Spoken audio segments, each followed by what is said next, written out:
tutorial in har'a qabannee isin dhiyaadde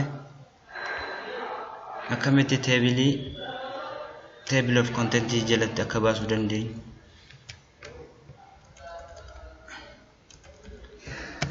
fakkeenyaaf iddoo kana jalatti list of table jennee baasuu akka dandeenyu asumaan isin garsiisu isin wajjin ilaaluu barbaanne jalqaba irratti wanni nuyi gochuu qabnu table jennee erga moggaasnee booda as dhufnaa reference kan jedhu erga tuqaasnee booda sana booda insert caption kan jedhu erga deemnee booda figure kan jedhu nu baaseera sana booda tuqlamee keenya erga tuqnee booda as dhufnee jalqaba kana gochuun dura isa maqaa teebilicha keenya copy erga godhannee booda sana booda reference kan jedhu erga deemnee booda insert caption kan jedhu click erga tuqaasnee booda sana booda tuqlamee goone iddoo kanatti paste goonaa jechuudha.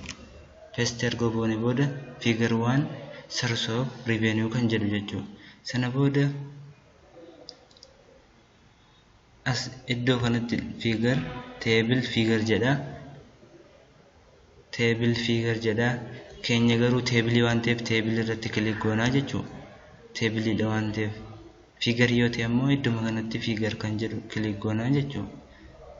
Sana booda iddoo okay erga jenneen booda iddoo kanatti nu baase jechuudha. Ishee kana balleessine ishee kanallee balleessinaa jechuudha. Sana booda teebiliin keenya maqaan teebilichaa keenya iddoo kanatti nu baheeraa jechuudha. Isa kanaa jechuudha.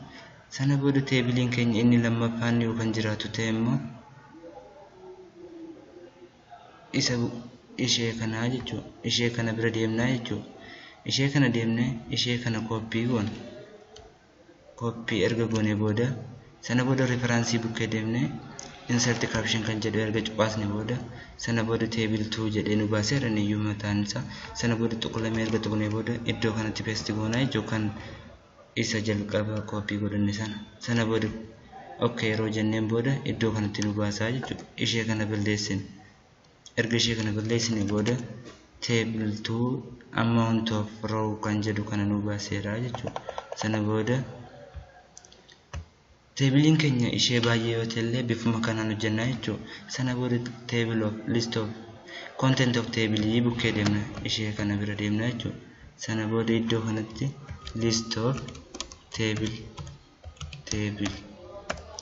kana booda wanni nu gochuu qabnu iddoo kana deemna jechuudha. Insert table figure kan jedhu kan ishee kana bira deemna jechuudha.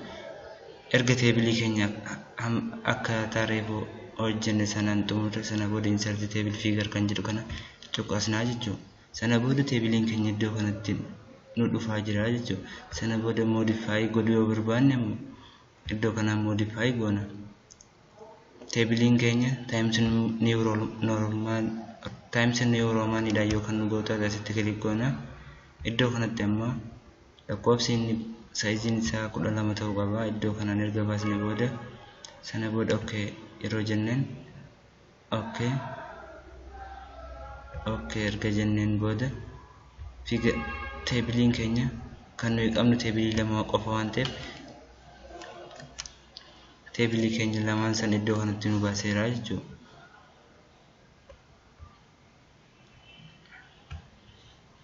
Teebilii keenya isa lamaan iddoo kanatti nu baaseera jechuudha. Waan nu daawwattaniif galatooma like share subscribe godhuu hin dagatinaa.